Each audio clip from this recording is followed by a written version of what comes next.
Hey guys, I gotta make a confession. Around March of 2020, I entered one of the most difficult stages of my entire career, and honestly, I got burned out from working remotely. And it was a very difficult time for me. I remember taking months to be able to get back into a state of productivity that I'm now currently in. And I wanna talk about that in a deeper way. So here are the 12 things that I did to fix my remote work burnout. So I run this YouTube channel, which is about remote work, and I'm a huge proponent of remote work. I think it's probably one of the best things that you can possibly do to improve your lifestyle, not only for yourself, but for the employees that are inside of your company. But in February of 2020, I went from living a relatively okay life, working 8 to 9 hours a day, to working 16 hours a day. It was probably one of the most difficult times in my entire career. I recognized that in February of 2020, we had a great couple businesses, and then by March of 2020, all those businesses literally 300% X'd.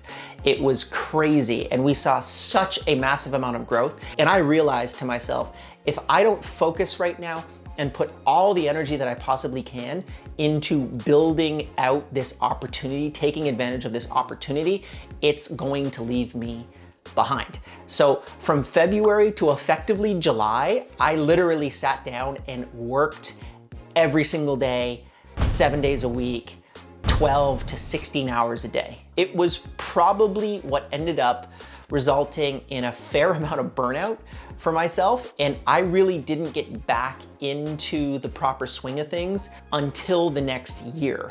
I don't know if you've noticed this if you've been a subscriber for a long time, but there was a time in which I didn't put up any YouTube videos for a very long time, and there was a reason for that, because I was burnt out. I was working 12 to 16 hours a day, and I really couldn't keep my head above water. I felt like I was in one of those hurricane tubes on game shows where they put like $20 bills in the top and then you've got to like grab them and stuff them down your bra. That's what it felt like to me for 2020. And I recognized that you can only run for so long before you get exhausted and you just collapse. And I had one of those collapses without even recognizing it actually. It took me a couple months to be able to figure it out. But with help from a couple of my friends and very smart people that have degrees on their walls, I was able to get myself back into a really refined state of productivity. I'm gonna go through that right now. Here are the 12 things that I did to fix it. Number one, knowing the difference between working from home and remote working. So this is a big one. And when the pandemic started, I really referred to working from home as remote working. But then the entire industry ended up taking this terminology, working from home, which I actually at first didn't really like because I think it was quite restrictive. But then we ended up recognizing that this was the perfect term because working from home literally means working from your home, meaning you can't go to a co-working space, you can't hang out with any of your coworkers, you can't do team retreats, you can't go to coffee shops. All of those things you can't have access to. And that was the life that I used to live before the pandemic. I've been working remotely for almost 20 years. And I recognized at that point that that was the perfect terminology, but I didn't recognize that I was currently in the working from home mode versus the remote working mode. I thought to myself, okay, this is probably gonna take 6 months and then it's gonna be over, and then blink, it was 2.5 years, and we're just now starting to get out of this whole pandemic problem that we've had for such a long time. So that was a big difference for me, recognizing those two differences and realizing that I could give myself more time when I'm working from home because the other opportunities that I had to release stress weren't necessarily there. I couldn't go to the movies, I couldn't hang out with my friends or my family. These were all really destructive components to my overall burnout that I ended up having at the end of 2020. And it was important for me to recognize those two differences. Number two, relationships with my friends and family and coworkers were significantly damaged during the pandemic. I don't know about you guys, but for me, it was really problematic around, as I said, March of 2020, where I was doing nothing but but working. I also had a daughter during 2020, which was very exciting, but then also one of the actual real reasons why I ended up having that complete burnout. Because in July, I had Stella, my daughter, and it ended up just showing me that I was working 12 to 16 hours a day, every day of the week, but yet there were so many better things that I could do with my time. And taking an extra 4 hours off per day, as an example, and playing with my new daughter was so much more enjoyable to me than continuing to work on my businesses. So realizing those relationships and trying to improve them was a real focus for 2021 for me, and is going to be an even bigger focus going into 2022. Number 3, recognizing when I was burning out and taking time off to get myself out of it was another big issue. So I remember around July, I was able to, for the first time, pump the brakes.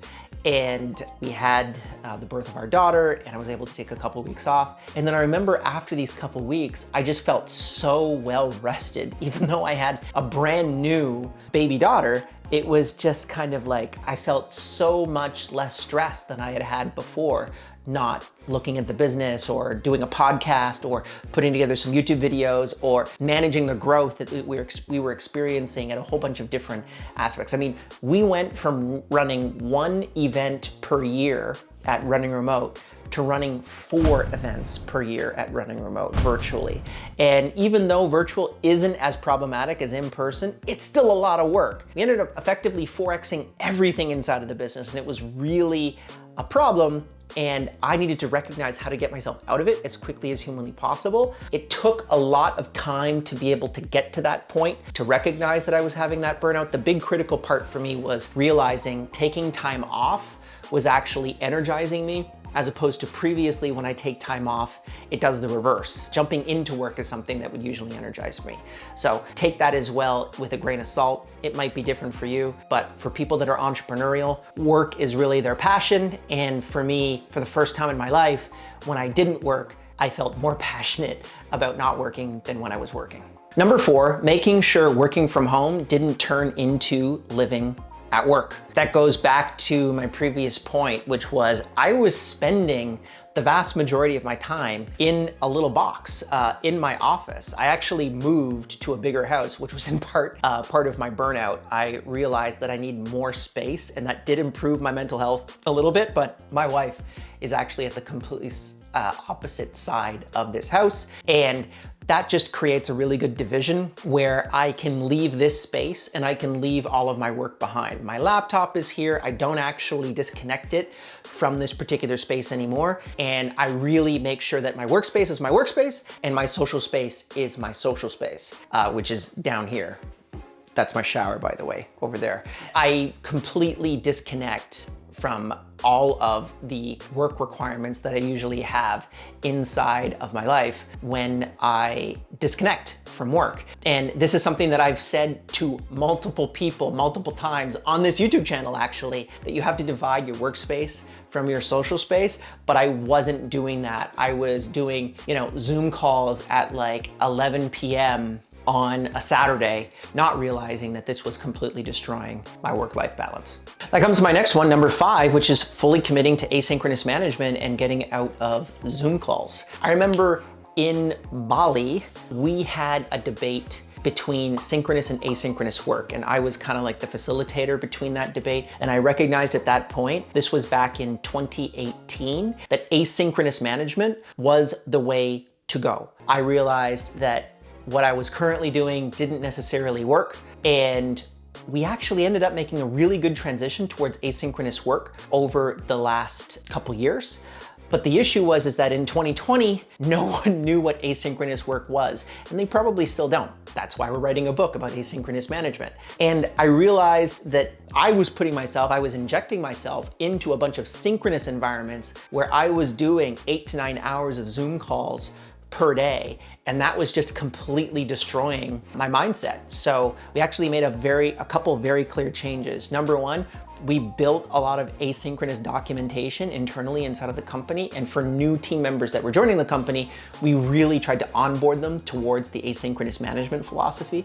Secondly, I just started to actually say no to people when they wanted to catch a quick Zoom call with me for, 15 minutes that turned into 2 hours, as an example. I really ended that, and that was somewhat problematic because I was saying no to a bunch of opportunities that I would absolutely have said yes to before the pandemic, but because there were so many opportunities in front of me, I realized there was only so much energy that I could distribute effectively from myself to be able to take advantage of those. And I realized that these synchronous meetings were just completely destroying my energy and really feeding into my burnout.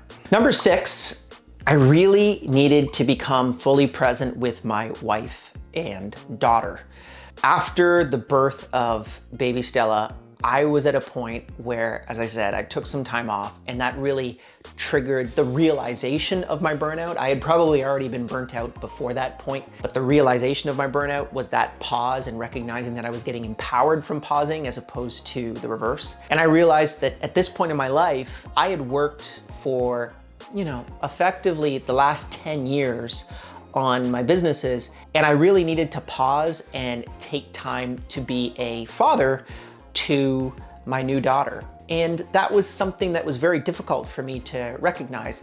Now, I think I have a much better understanding of that work-life balance. For all those people that had those work-life balance statements before, I never really understood them because work for me was one of the most important things in my life. It's still probably more important to me than most regular people, but my daughter has now slid herself up as a higher priority than all of my work requirements, and that's probably making me generally a happier person and a healthier person too.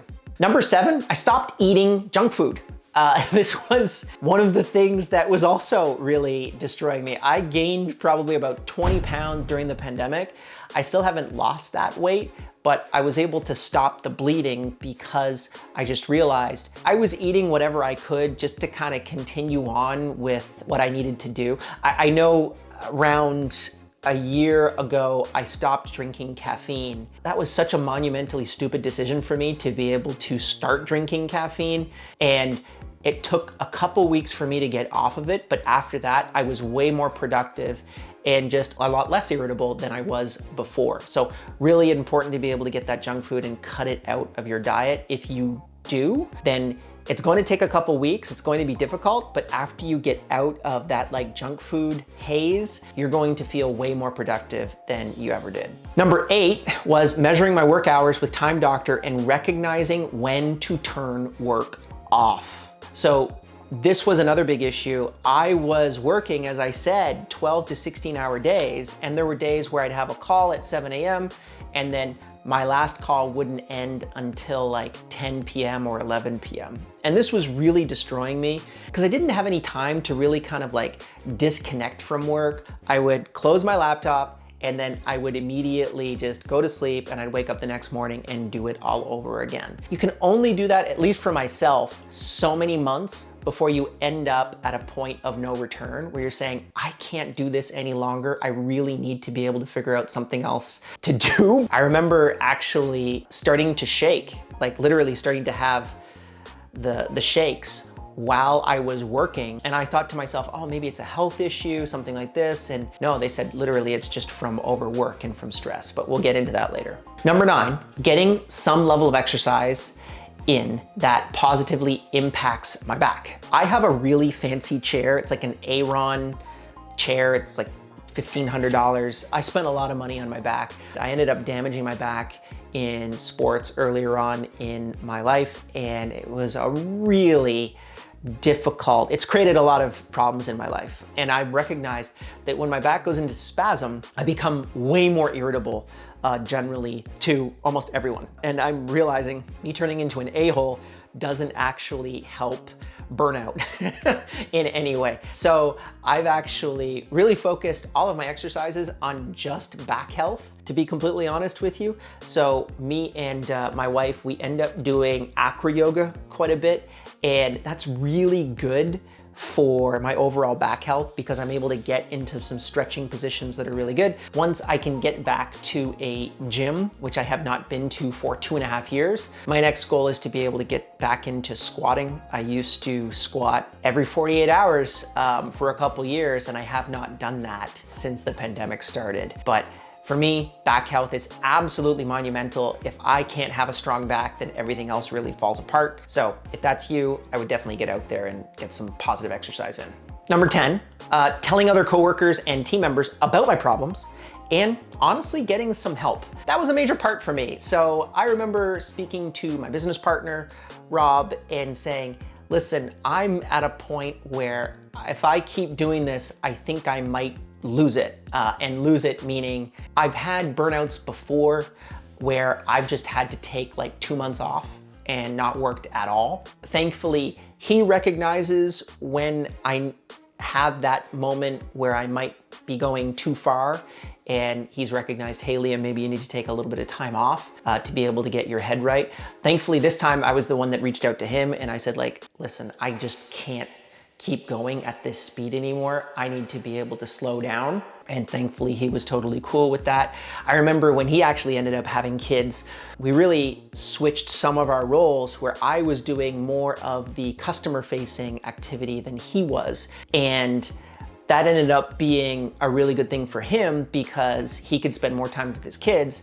And now I'm kind of getting to that stage where I need to spend more time with my family. So he was able to take up a lot of the slack on that end as well, which was great. But just admitting to everybody that like, hey, I might be burnt out here. I think I need to take a look at myself is a very difficult thing to do. I know if you're probably an employee inside of a company, it's probably gonna be pretty difficult because you don't really want to tell your manager that. It's also difficult if you're the founder or the employer for the employees inside of your company because no one wants to lose faith in that leader inside of an organization. But I'm trying to say that this is something that I think everyone needs to do because if you hide this information, again, people can figure this out pretty easily. So important to be able to reach out to people and get help when you can. Number 11, I got therapy, or more specifically, I increased the amount of therapy that I was doing. I'm a big proponent of therapy, not a life coach. Get a clinical psychologist, someone that can work with you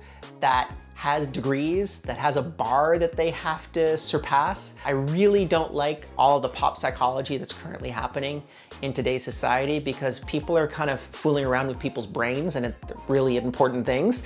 But I ended up increasing the amount of therapy that I was getting, and that was very helpful for me to be able to analyze things and then work on my own to be able to figure out how to get back to those particular points. And actually, therapy ended up producing a lot of the components on this list that I'm currently sharing with you. Number 12, recognizing that we will get through this and life will go back to normal was probably the last thing that I learned, but the most important thing that I learned. As we started to get more kind of like cracks to show moving from a pandemic to endemic stage with COVID and just moving from working from home to remote work, I started to actually enjoy work like I did before the pandemic hit. I was able to go out to 3 conferences. I was able to speak at 3 conferences just in the month of November, right before Omicron hit, which actually kind of almost spun me out of control again. But now we're starting to do things like we can go to movie theaters, we can go out to restaurants, we can interact with other people, we can go to co-working spaces. These are the things that I should have recognized earlier on, which is it shall all pass. And just because the current moment is difficult doesn't necessarily mean that that difficulty is going to persist for the rest of your life. And I know that that sounds like a really simple thing, but it's really important from a psychology perspective to recognize that. And if you realize, hey, this too shall pass, you're going to be able to get out of these situations way easier than if you think to yourself, man, when is this going to end? It will end. You may not know exactly when it's going to end, but it will end. And that's a really important point. If you're burnt out right now, for any reason, that's something that I would highly take into consideration. But I am not a psychologist, nor do I play one on the internet. So please go to a professional if you're having any of these types of problems. And if you've gone through those same things in your life, I would love for you to share your advice down in the comments below. While you're down there, like this video and subscribe to this YouTube channel, please. It really helps the algorithm. First 5 comments are in for a free raffle for a running remote ticket, which is the biggest conference on building and scaling remote teams, where if you get a couple drinks into me, I can tell you everything about my burnout and all the crazy things that I did that I cannot include in this YouTube video. Other than that, I will see you in the next video. Bye.